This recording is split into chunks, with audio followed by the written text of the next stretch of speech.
Alors, bonjour Dr Hamid.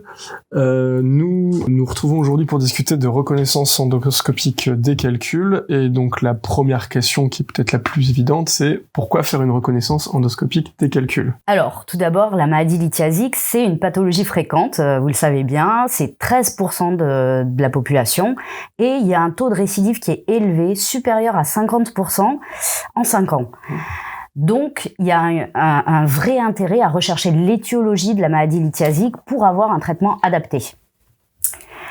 Donc, ce qu'un neurologue sait faire, c'est casser du calcul. Ça, on apprend tout jeune, il n'y a pas de problème. Le laser, on aime bien ça, on sait casser le calcul. Quand on regarde l'évolution du nombre de techniques chirurgicales en France, on voit que la courbe d'urétéroscopie, elle est en train de monter, d'exploser, et toutes les autres techniques sont en train de vraiment diminuer. La lithotritie extracorporelle prend moins de place, la percutanée, elle a toujours été très basse, mais vraiment l'urétéroscopie, on est à 2019, 41 000 actes.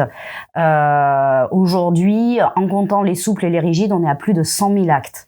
Donc c'est vraiment quelque chose qui a pris son essor.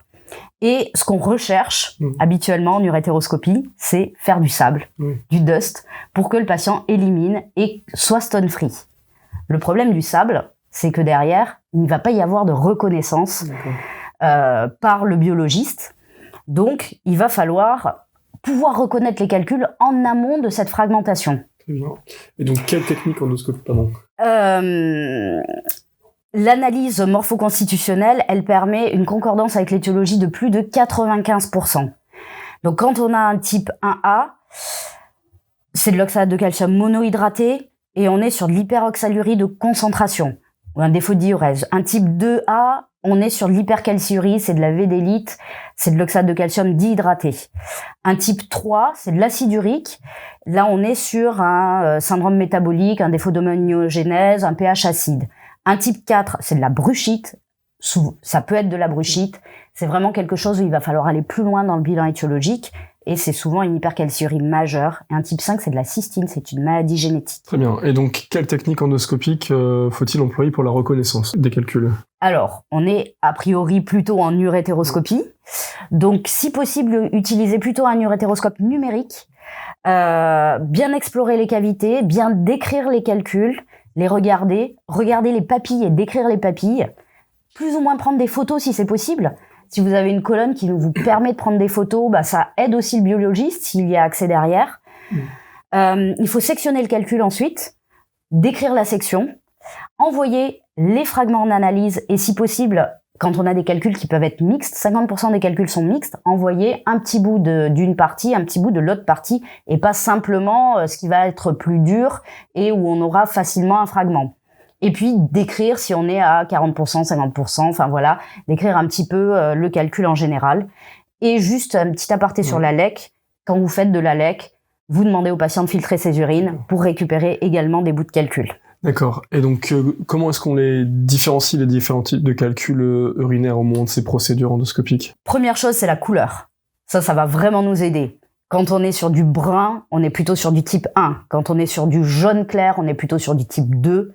Quand on est sur du orange, on est sur du type 3, l'acide urique. Quand on est sur du blanc, on est plutôt sur du type 4, qui peut être régulièrement infectieux.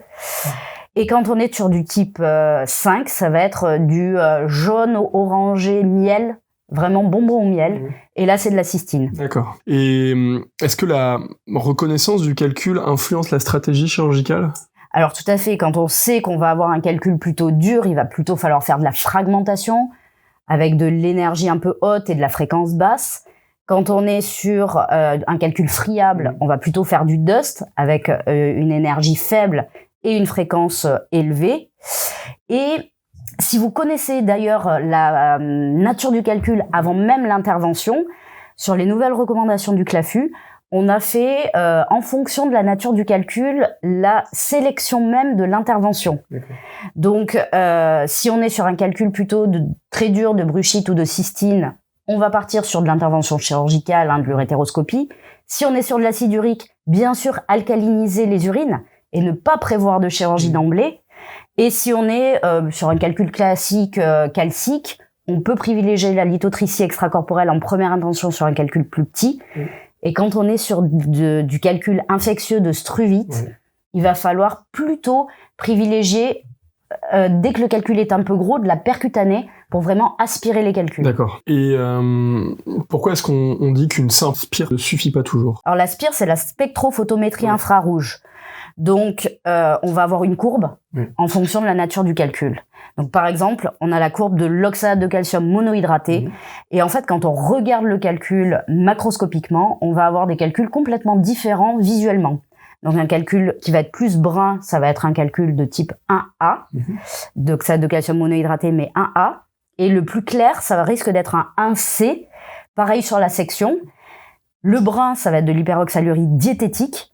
Et le clair, ça va être de l'hyperoxalurie monogénique, qui est une maladie génétique qu'il faut absolument dépister avec des traitements très spécifiques. D'accord. Donc la spire ne suffit pas. Ok, donc on comprend bien pourquoi on peut pas se contenter forcément d'une spire. Et enfin, dernière question, mais qui est très importante, je pense, c'est qu'après cette procédure chirurgicale, quand on a fait cette reconnaissance endoscopique, est-ce qu'il y a un bilan à proposer aux patients? Et est-ce que ce bilan va varier en fonction du type du calcul qu'on aura identifié pendant la procédure? Alors, de toute façon, pour tout type de calcul, on va proposer un bilan de première intention du CLAFU avec des urines des 24 heures, un bilan sanguin standard et des urines du réveil. Celles-là, vous les connaissez, c'est standard. Oui. Il faut pas oublier l'analyse morpho-constitutionnelle du calcul. Et effectivement, en fonction de l'analyse du calcul, on va avoir des bilans spécifiques. Par exemple, si on a un type 1A, 1B... c'est vraiment le calcul standard. Là, on suspecte plutôt une origine diététique. Le bilan standard va suffire. Si on est sur un calcul de type 3 d'acide urique, il va falloir aller plus loin avec notamment chercher le syndrome métabolique, donc l'hypercholestérolémie, les triglycérides, le diabète. Donc, il va falloir faire un bilan un peu plus complet.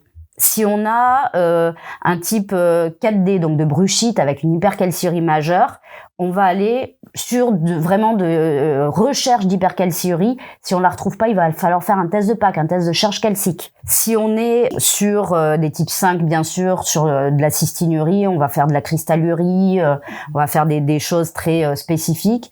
Et après, on a certains types de calculs où on suspecte des acidoses tubulaires, où on va pouvoir faire des tests d'acide, d'acidification des urines, etc. Donc vraiment, l'analyse de calcul et donc la reconnaissance endoscopique, si on peut pas avoir vraiment de fragments de calcul, ça va être indispensable. Okay. Très bien, on a compris tous les enjeux. Merci pour ces explications très claires et merci Dr Abid.